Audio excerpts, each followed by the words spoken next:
Welcome back. I've got a review today. You're probably wondering, why is this fool wearing a Redskin hat and a Saints pullover? Well, this video is about contradictions, and it's about The Shining, Stanley Kubrick's masterpiece, which is, for me, after watching it for the upteenth time, a series of contradictions.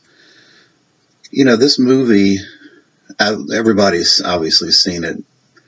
Those that are watching this kind of channel have definitely seen it a bunch of times. So I'm not really going to delve too much into the plot or those type of elements, other than to say that I do consider this Jack Nicholson's best portrayal, of a madman. I mean, it's classic stuff, and he tends to parody himself in all his movies, but for this one, I think it stands out as one of his greatest performances.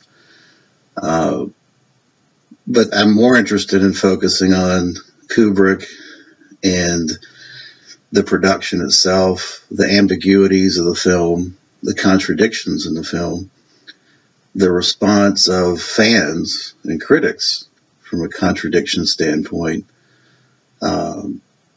and the background on the film. So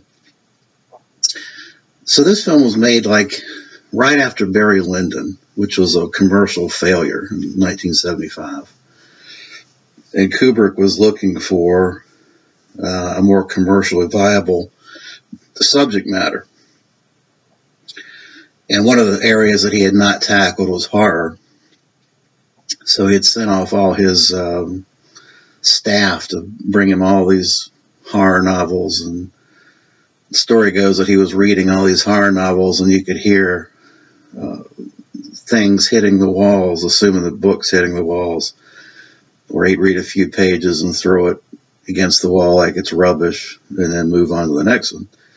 And then all of a sudden it got quiet for a lengthy period of time, and they found out he was hooked on The Shining, and that Shining became the subject matter with which he decided to produce his next film. He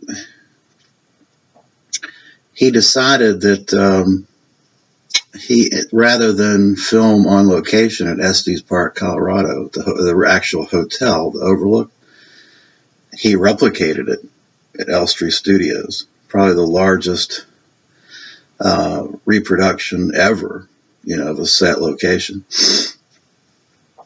And then they proceeded to film for the next year, the film. I was watching this thing thinking, it's just a beautiful piece of cinematography, a technical wonder. It was the first time that the Steadicam, one of the handful of times that the Steadicam technology had been utilized. And you see it to great effect when Danny's riding his little scooter all around the hotel hallways, and you get the low angle shot of the Danny riding around in the hallways. So the Steadicam technology was beautifully from a technical standpoint, it's a real achievement. But the film, the masterpiece that it is, also I can see those folks that would consider this boring, dull, and slow, long, and uninteresting. And I think it's, I don't think it's the length of the film.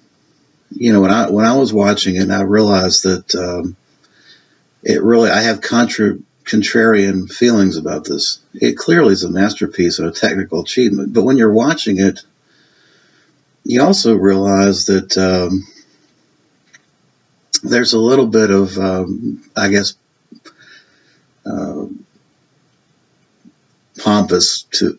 a pompous overtone to it.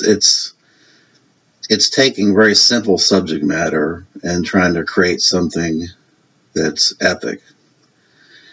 And I think it achieves that, but I can see where those people would think the material doesn't warrant, the amount of effort and that went into this thing. There's stories about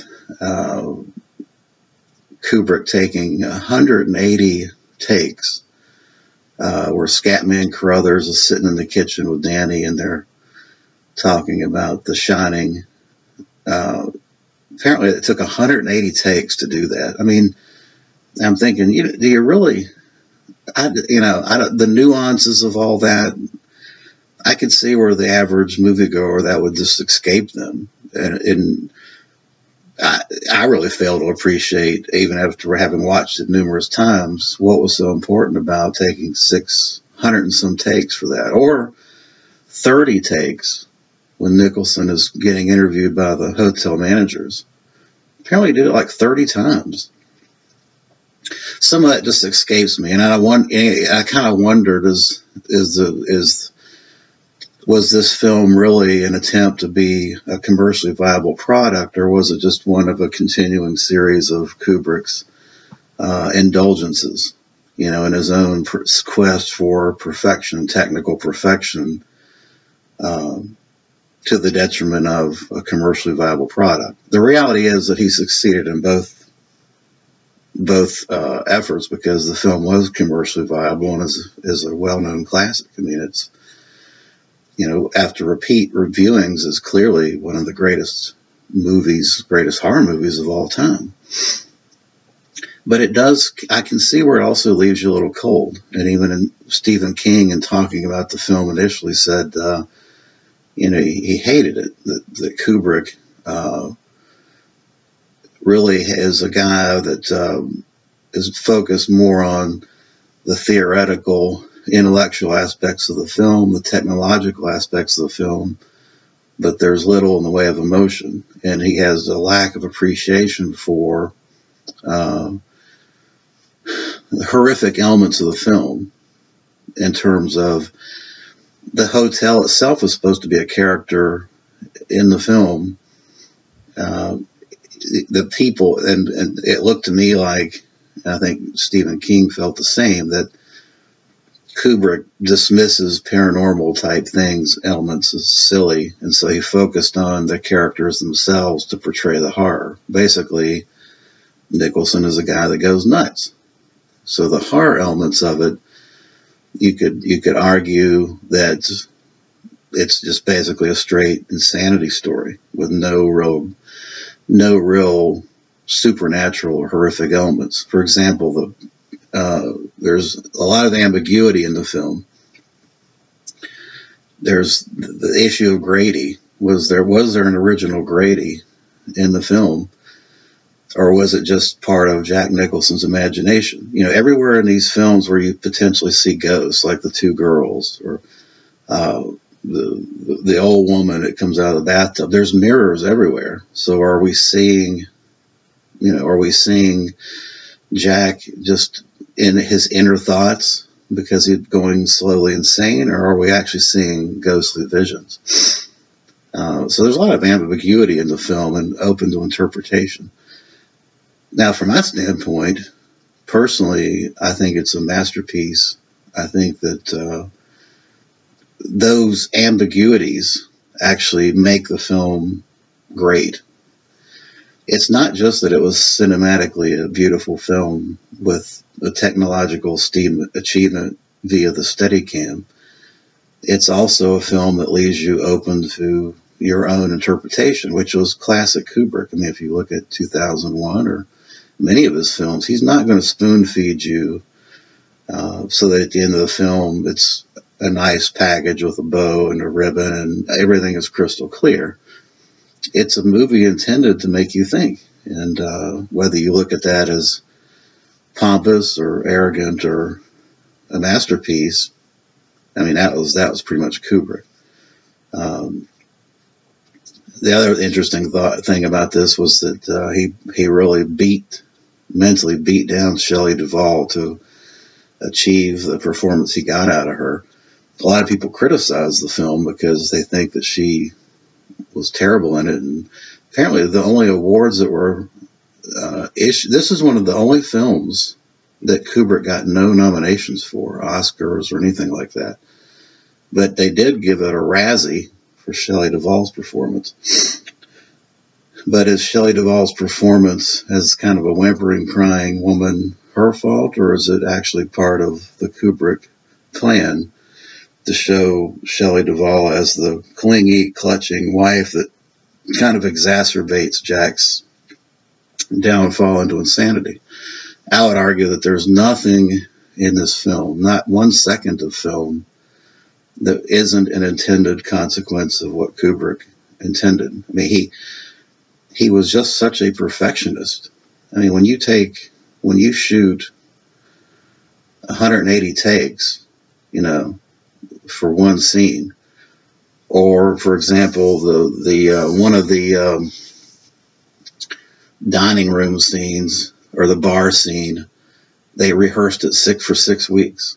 I mean, when you do that kind of thing and you shoot endless takes looking to get just the right nuanced performance, there's nothing that's happening in this film that's unintentional from the standpoint of Kubrick. Now the question is, why was it necessary to do all that? I mean, are you trying to pander to the producers? No. I mean, it's actually costing a hell of a lot more money to just endlessly shoot all these takes. Are you trying to make the most perfect, commercially successful film? I don't think so in that respect either. I mean, nobody as a film goer that watches this is going to appreciate it took 180 takes to get Scatman Carruthers, scene correct. I mean, it's just a dialogue scene. They're just sitting at a table talking between Danny and Scatman. So I don't buy that either. I think it was just Kubrick. It's Kubrick's self-indulgence, and he was able to do that. The shot of the Steadicam watching Danny run through the hallways is long and lengthy and could be viewed as tedious by the average viewer. Why do you do it? Well, he did it because he could do it. I think he's Kubrick, and he did it because he could do it. And he wanted to indulge his own ego and art form, if you will.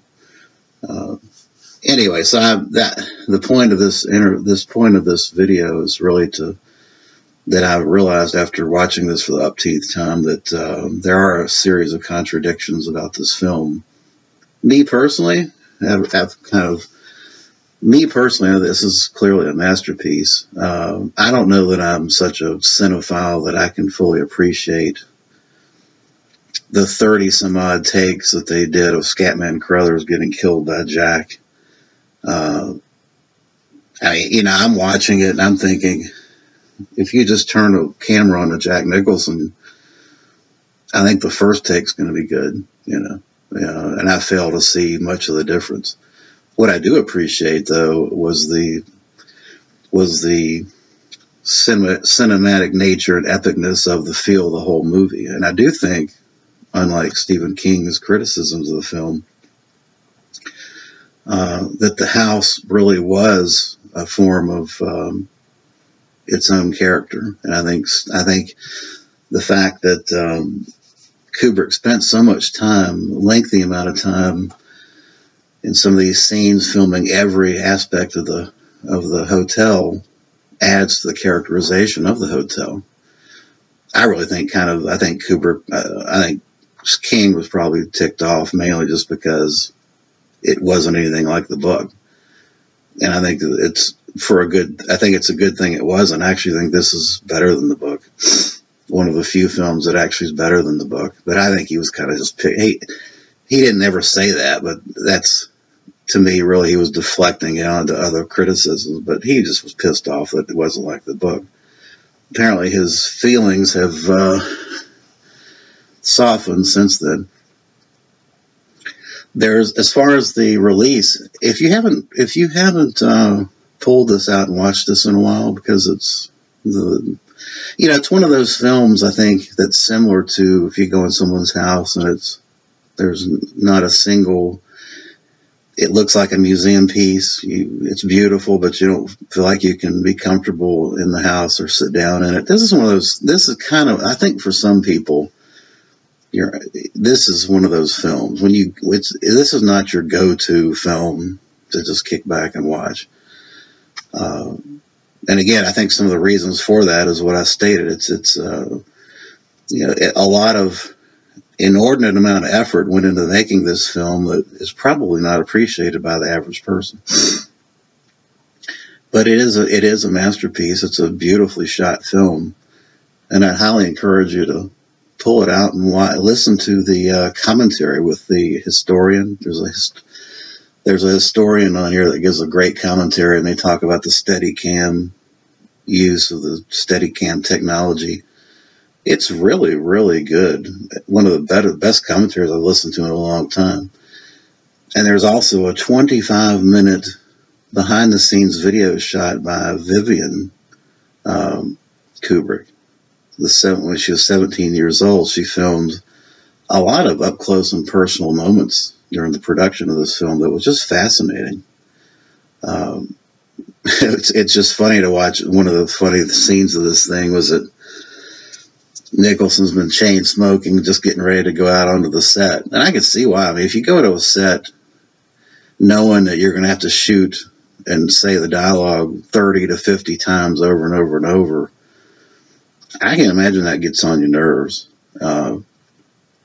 But anyway, so he's chain smoking, and then he finally comes out and he walks up to Kubrick and says, "Hey, how's it going today?" And Kubrick, just, kind of grumpy, deadpan, says, "Come over here. Well, I want to talk to you about something."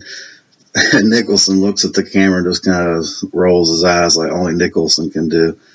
I mean, he is Jack Nicholson, whether he's on a movie screen or being himself. I mean, that's the beauty of Nicholson, is that I think some of these portrayals are from the heart because it's just him. He doesn't really have to act.